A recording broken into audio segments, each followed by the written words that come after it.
Bom, pessoal, então, ainda tratando do princípio da jurisdicionalidade ou motivação, é, nós vamos então agora comentar o artigo 315 do Código de Processo Penal, 315 aí, com a nova redação trazida pela Lei 13.964/2019. Então, nós falamos anteriormente que a motivação ela decorre do artigo 93, inciso 9 da Constituição, de modo então que o juiz deve obrigatoriamente, para decretar a prisão cautelar de alguém, fundamentar, justificar com base em elementos concretos. Então, o juiz não pode utilizar a gravidade em abstrato da conduta para mandar prender, o juiz não pode dizer que o indivíduo é perigoso sem tiver elementos que comprovem a periculosidade, o juiz não pode presumir que esse indivíduo pode voltar a praticar crimes se ele não tiver elementos concretos. E aí, pessoal, o pacote de crime, né, a Lei 13.964/2019, trouxe para nós algo que a doutrina já reclamava há muito tempo, justamente para evitar as decisões judiciais mal fundamentadas ou até mesmo não fundamentadas. E aí, vamos lá à leitura do artigo 315 do Código de Processo Penal, que diz o seguinte: a decisão que decretar, substituir ou denegar a prisão preventiva será sempre motivada e fundamentada. Parágrafo 1º. Na motivação da decretação da prisão preventiva ou de qualquer outra cautelar, o juiz deverá indicar concretamente a existência de fatos novos ou contemporâneos que justifiquem a aplicação da medida adotada. Parágrafo 2º. Não se considera fundamentada qualquer decisão judicial, seja ela interlocutória, sentença ou acórdão, que, inciso 1, limitar-se à indicação, à reprodução ou à paráfrase de ato normativo, sem explicar a sua relação com a causa ou a questão decidida. 2. Empregar conceitos jurídicos indeterminados, sem explicar o motivo concreto de sua incidência no caso. 3. Invocar motivos que se prestariam a justificar qualquer decisão. 4. Não enfrentar todos os argumentos deduzidos no processo, capazes de, em tese, infirmar a conclusão adotada pelo julgador. 5. Limitar-se a invocar precedente ou enunciado de súmula sem identificar seus fundamentos determinantes, nem demonstrar que o caso sob julgamento se ajusta àqueles fundamentos. Inciso 6. Deixar de seguir enunciado de súmula, jurisprudência, ou precedente invocado pela parte, sem demonstrar a existência de distinção no caso, em julgamento ou a superação do entendimento. Então, o artigo 315, pessoal, para nós, ele é o artigo da nossa legislação infraconstitucional, no Código de Processo Penal, que traz a essência do princípio da motivação e da justificação das decisões.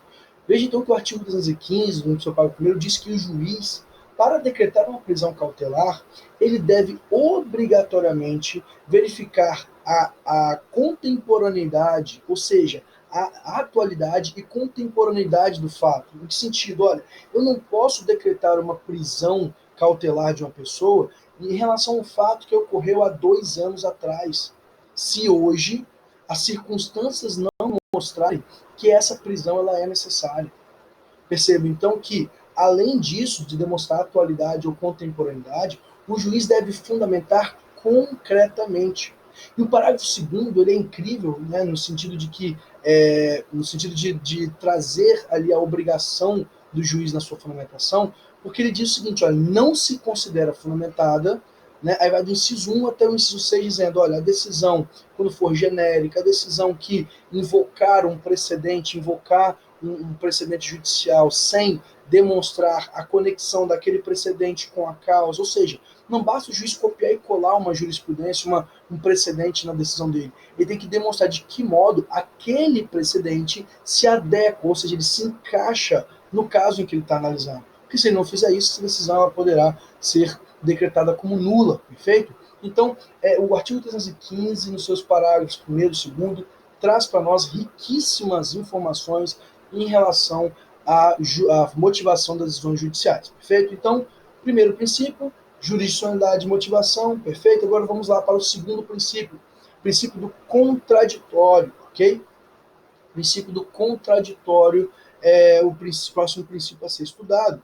E aí, pessoal, quando falamos em contraditório, nós estamos falando na oportunidade de ouvir, ok? De ouvir a parte contrária, ok? Então, o juiz, para decretar uma prisão cautelar, ele deve, por regra, ouvir a parte contrária antes de decretar, ok? Então, o contraditório é a oportunidade do acusado se manifestar sobre o pedido de uma prisão cautelar. Então, vamos supor que o Ministério Público, no curso do processo, faça o pedido de prisão preventiva do indivíduo, ok? Vamos dar esse exemplo. Pela regra, o juiz deveria o quê? Determinar a oitiva, ou seja, ele deveria abrir prazo para a parte contrária para que o acusado respondesse a esse pedido. E aí só depois o juiz ele decidiria, ok? Mas a prisão, o princípio contraditório, infelizmente, na prática, ele não é observado na decretação das prisões cautelares. Via de regra, o juiz decreta a prisão e depois ele manda ouvir a parte contrária. Isso quando manda ouvir. Porque na maioria das vezes o juiz ele decreta e acabou. Decretado, se você não está satisfeito, você vai lá e recorre contra a prisão. Okay? Mas, infelizmente, na prática, nós temos invertido a regra descrita na lei. Ou seja, a lei determina que o juiz deve, antes de mandar prender, ouvi-lo. Já a prática, não. A prática, ela inverte isso, ou seja, eu prendo para depois ouvir. Ok?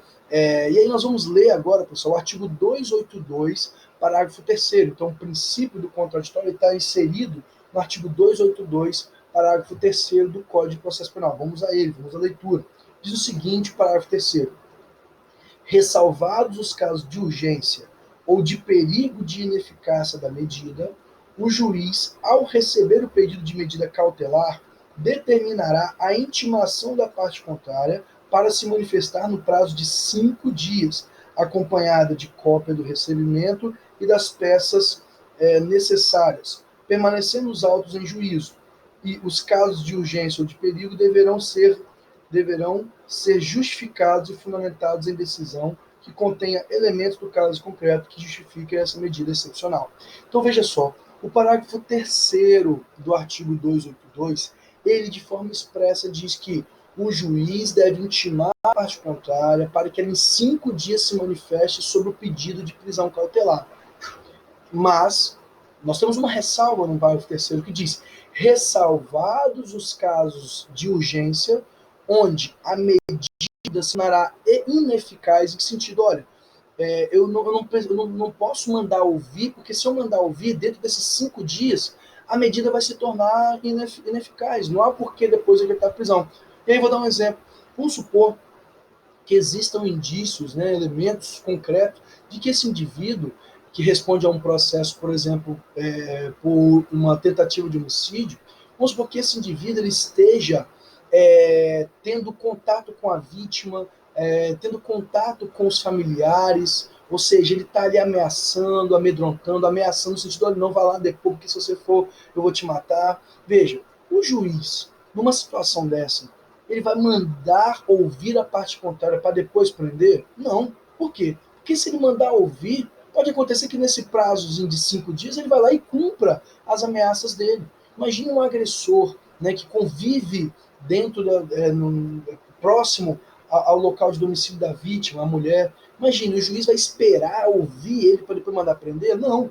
Essas são situações urgentes que não podem aguardar a oitiva dele. Então, o correto, né, o coerente seria mandar prender, depois de preso, aí agora concede prazo para que ele possa ali falar. Por quê? Porque se o juiz, nesses casos, não mandar prender, a medida, prisão, não vai surtir o seu efeito necessário, que é resguardar o processo, resguardar o regular andamento processual.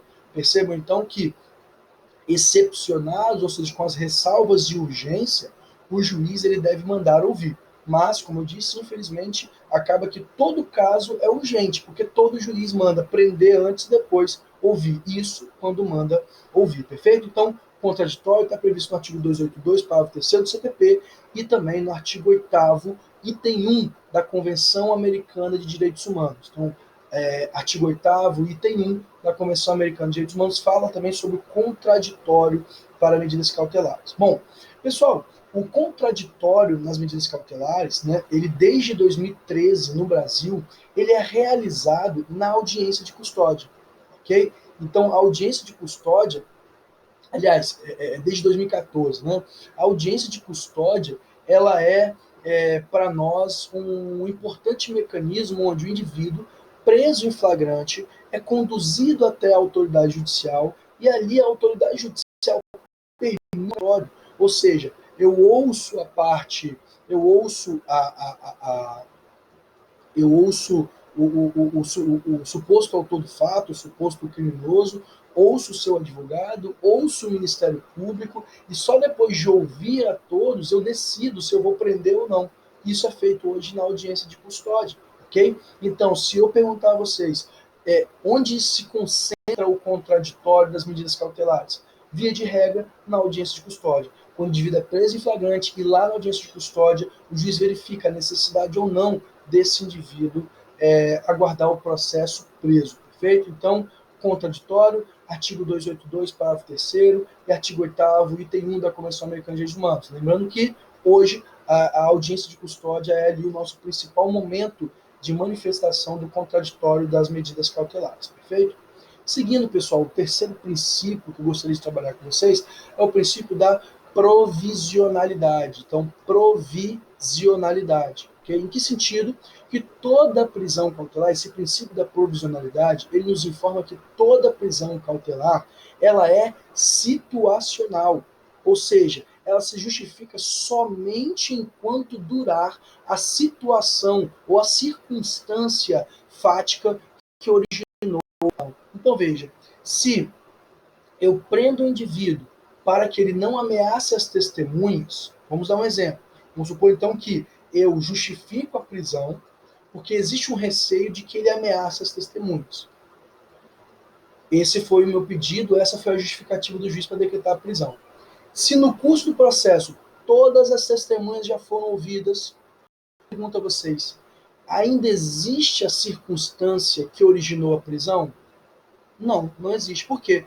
O que originou a prisão era o receio dele ameaçar, dele intimidar as testemunhas. Agora que todas elas já foram ouvidas, em tese, não existe mais aquela circunstância motivadora. O elemento que justificou aquela decisão, ele deixou de existir.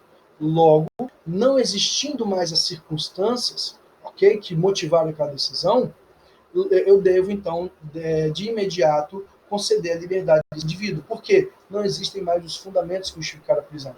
E vou dar um outro exemplo. Imagine que o indivíduo é preso em flagrante, acusado de ter cometido um roubo. E aí, esse indivíduo fica preso, só que chega na audiência, a própria vítima fala, olha, eu me enganei, não é ele o indivíduo que me prendeu, não é ele o indivíduo que me assaltou, não é ele, eu estava muito nervoso, estava muito nervosa, e acabou que eu acusei esse rapaz, mas ele não foi a pessoa que me roubou, né? Veja, a circunstância fática, ela caiu por terra. Porque lembra que para decretar as prisões cautelares eu tenho que ter fumus comis delite e periculum libertatis? Veja, a partir do momento que a vítima diz, olha, não foi ele que me roubou, o fumus comis delite, ou seja, indícios do cometimento de um crime, cai.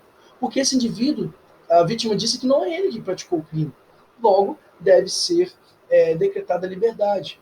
Ou seja, a provisionalidade ela deve estar firmada em circunstâncias fáticas.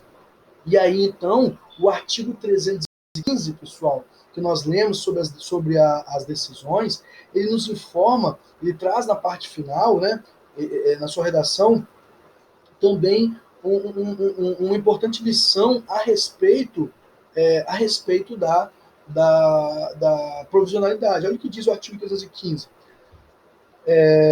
A decisão que decretar ou decretar, substituir ou denegar a prisão deverá estar sempre motivada e fundamentada.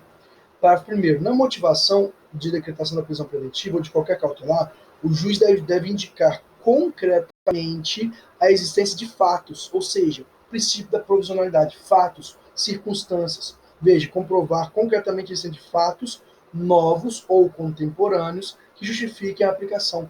Então, o princípio da provisionalidade exige do juiz precisa que demonstre fatos concretos, atuais ou contemporâneos. Ou seja, a prisão ela se justifica em razão de fatos concretos. Princípio da provisionalidade. Artigo 282, ok? E artigo 282, parágrafo 4º também, traz para nós uma importante informação a respeito das prisões cautelares, aqui dentro do princípio da provisionalidade. Vejam bem o que diz o parágrafo 4º. No caso de descumprimento de qualquer obrigações impostas, o juiz, mediante requerimento do Ministério Público, do assistente ou do querelante, poderá substituir a medida, impor outra em cumulação ou, em último caso, decretar a prisão preventiva nos termos do parágrafo único do artigo 312 desse Código. E o parágrafo 5º do artigo 282 diz o seguinte: a prisão preventiva somente será determinada quando não for cabível a sua substituição por outra medida cautelar, observado o artigo 219 desse Código, e deverá ser justificado de forma fundamentada nos elementos presentes do caso concreto, de forma individualizada. Então veja que o artigo 282, parágrafo 5º, diz para nós, mais uma vez, que a prisão deve estar fundamentada em fatos concretos. Perfeito? Seguindo, pessoal, agora o quarto princípio que nós precisamos trabalhar ainda aí na aula de hoje, ok? É o princípio da provisoriedade. Então, veja, há uma diferença entre provisionalidade e provisoriedade. A provisionalidade ela está fundada em fatos, ou seja, a prisão cautelar deve estar firmada em fatos concretos, atuais ou contemporâneos, perfeito? Já o princípio da provisoriedade, ok? Ele não está vinculado aos fatos, ele está vinculado ao tempo. Ou seja, a prisão cautelar, ok? Ela não pode durar tempo excessivo. O indivíduo não pode ficar preso cautelarmente mais tempo do que o necessário para o julgamento do processo. E aí eu vou dar um exemplo. Imagine um indivíduo que está preso, por exemplo, pelo crime de roubo. E esse indivíduo fica preso 5 anos. Prisão preventiva que dura 5 anos. Veja que há aí um excesso de tempo nessa prisão provisória. Por quê? A prisão provisória aí, ela tem que durar, ok, o tempo necessário, razoável. Então, quando falamos em provisoriedade, o princípio da provisoriedade ele está diretamente vinculado ao princípio da razoável duração do processo. Então, essa prisão cautelar, ela deve durar um tempo razoável. Então, sempre que vocês pensarem no princípio da razoável duração do processo, também lembrem da provisoriedade, ok? Ou seja, o juiz, ao decretar a prisão temporária de alguém, a prisão provisória, ok? Prisão cautelar, ele deve estar atento ao tempo.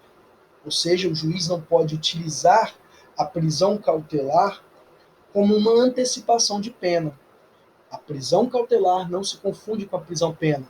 Ou seja, o tempo para nós aqui ele é muito importante. Então, a provisoriedade está relacionada ao tempo, ao fator tempo. Então, a prisão cautelar não pode servir como antecipação da pena, ok? E aí vocês devem estar perguntando, professor, existe algum prazo na lei de duração do tempo da prisão processual? Existe e não existe.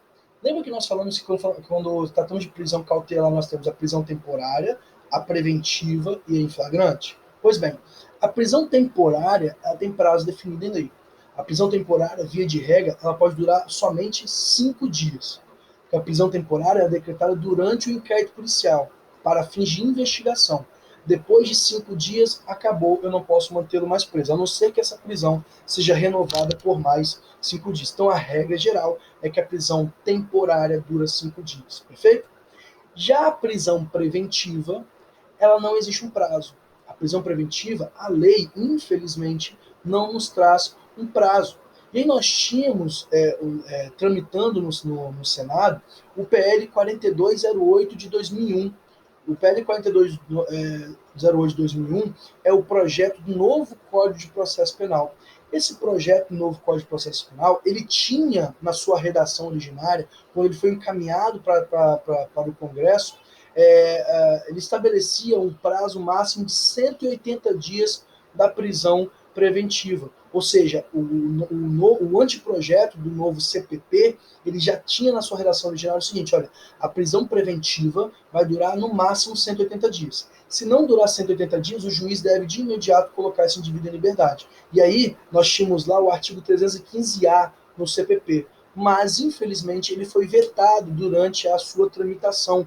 Durante a tramitação no Senado, na Câmara dos Deputados, ele foi excluído. Então, mais uma vez, hoje nós não temos um prazo definido em lei e o anteprojeto do novo CPP também foi retirado dele o dispositivo que iria estabelecer um prazo máximo de duração da cautelar. Então, hoje nós não temos, ok? Então, atenção, o princípio da provisoriedade está relacionado diretamente ao princípio da razoável duração do processo, que está inserido no artigo 5º, inciso 78 da Constituição Federal. Artigo 5º, inciso 78 da Constituição Federal diz que a todos os litigantes em processo judicial ou administrativo é garantido a razoável duração do processo. Se é garantida a razoável do processo, também deve ser garantida a razoável duração da prisão cautelar. Perfeito? E aí, pessoal, bom, nós tivemos uma alteração no CPP pela Lei 13.964/2019, ok?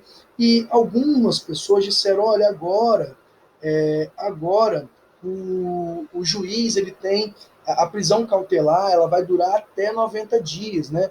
O juiz ele não pode manter ninguém preso mais do que 90 dias. Mas cuidado, isso não existe isso, ok? O que a nova lei, a Lei 13.964/2019, passou a impor aos juízes é que a cada 90 dias eles façam uma análise da necessidade da prisão cautelar, ok? Ou seja, o indivíduo foi preso hoje. Daqui a 90 dias, o juiz vai fazer uma outra análise, verificar se ainda há a necessidade de mantê-lo preso. E essa análise, daqui a 90 dias, ela deverá ser feita de forma justificada. O juiz não pode, por exemplo, utilizar os mesmos fundamentos que ele utilizou 90 dias atrás para, mais uma vez, renovar a prisão preventiva. Então, para renovar a prisão preventiva, esse juiz agora tem que trazer novos elementos, dar uma nova decisão fundamentada, justificando ainda a necessidade. Então, prendeu, 90 dias, revisão. Nessa revisão, tem que trazer uma nova fundamentação jurídica. Ele não pode invocar a redação, o fundamento jurídico passado para justificar a prisão. Então, vamos lá, pessoal, ler sobre o princípio da provisoriedade, o artigo 316, ok? 316, parágrafo único. Olha o que diz o parágrafo único. Diz o seguinte, decretada a prisão preventiva, deverá o órgão emissor da decisão revisar a necessidade de sua manutenção a cada 90 dias, mediante decisão fundamentada de ofício, sob pena de tornar a prisão ilegal. Ou seja, o juiz que decretou a prisão a cada 90 dias deve analisar e fundamentar a necessidade da prisão, sob pena de tornar essa prisão ilegal. Sendo a prisão ilegal por ter passado 90 dias e o juiz não analisado, deverá então ser decretada a liberdade desse indivíduo, porque a prisão se tornou ilegal. Perfeito? E aí, pessoal, ainda aqui no Código de Processo Penal, só voltando quando nós falamos sobre a provisionalidade, né? O artigo 316, que trata da provisionalidade, se quiserem anotar aí também, diz o seguinte: o juiz poderá, de ofício ou a pedido das partes, revogar a prisão preventiva se no correr das investigações do processo verificar a falta de motivo, ok? Verificar a falta de motivo para que ela subsista, bem como novamente decretá-la se sobrevierem razões que justifiquem. Então, o artigo 316 diz que o juiz de ofício pode conceder a liberdade, revogar aquela prisão preventiva, se no curso do processo ou das investigações ele perceber que os fatos, os motivos não existem mais. Princípio da provisionalidade, ok? Então, fechamos, então, provisionalidade e provisoriedade, ok? Agora, para o próximo princípio nosso, vamos tratar da excepcionalidade, ok? Princípio da excepcionalidade, que está previsto, ok? No nosso CPP, ele está previsto lá no artigo 282, vamos lá no artigo 282, parágrafo 6º, ok? Artigo 282, parágrafo 6º, ele vai trazer para nós aqui o princípio da provisionalidade, aliás, o princípio da excepcionalidade. Vamos lá, artigo 282, ele diz o seguinte, parágrafo 6º, A prisão preventiva somente será determinada quando não for cabível a sua substituição por outra medida cautelar, observado o artigo 319 deste Código, e o não cabimento da substituição por outra medida cautelar deverá ser justificado de forma fundamentada nos elementos presentes do caso concreto de forma individualizada. Então, o princípio da excepcionalidade, ele diz para nós, então, que a prisão será a última medida a ser aplicada. Por quê? Nós temos, pessoal, no nosso Código de Processo Penal, medidas cautelares prisionais e medidas cautelares alternativas. Medidas cautelares prisionais e medidas cautelares alternativas. Ou seja, são medidas que são uma alternativa ao juiz. Ou seja, juiz, em vez de você prender, você pode aplicar essas medidas aqui, porque essas medidas serão também suficientes para resguardar o processo. E o artigo, então, 282 do parágrafo 6º, ele vai dizer o seguinte, olha, as prisões cautelares, elas devem ser o último instrumento e devem ser utilizadas sempre de forma justificada e somente quando não for cabível outra medida cautelar. Então, olha só, um juiz, ao se deparar com uma situação em concreto, antes de decretar a prisão, antes de verificar a possibilidade da prisão, ele vai olhar lá para o artigo 319. O artigo 319 traz as medidas cautelares diversas da prisão. E aí nós temos, por exemplo, lá no artigo 319, o recolhimento noturno, proibição de frequentar determinados locais, proibição de ter contato com a vítima, proibição de se ausentar da comarca de culpa, ou seja, olha, vou te conceder liberdade, mas você tem que ficar na sua casa do período de 8 da noite até 6 da manhã, você não pode ter contato com a vítima, você não pode viajar, se você for mudar de endereço tem que comunicar ao juiz. Pode também, no artigo 319, o juiz decretar um monitoramento eletrônico, ou seja, a tornozeleira. Então, tudo isso são medidas razoáveis que o juiz pode utilizar para, ao invés de prender, decretar então essas medidas e assim conservar o processo. É o que diz então aí o artigo 282 no parágrafo 6º. Então, sempre, pessoal, antes de decretar a prisão, o juiz deve olhar para as medidas cautelares, olhar para o 319. E se ele olhar para o 319 e verificar ali que aquelas medidas, uma delas ou todas elas, se aplicam ao acusado e permitem que o processo continue resguardado, o juiz, aí, no lugar de mandar prender, ele vai decretar as prisões cautelares. É o que diz o artigo 282, parágrafo 6º. Ok? Então, excepcionalidade. As prisões cautelares somente têm cabimento quando as medidas cautelares diversas da prisão não forem cabíveis. Então, vamos lá para o artigo 319, vamos ler o artigo 319 para que a gente possa compreender, ok? Olha o que diz o artigo 319. São medidas cautelares diversas da prisão. Inciso 1, comparecimento periódico em juízo, no prazo e nas condições fixadas pelo juiz para informar e justificar atividades, ok?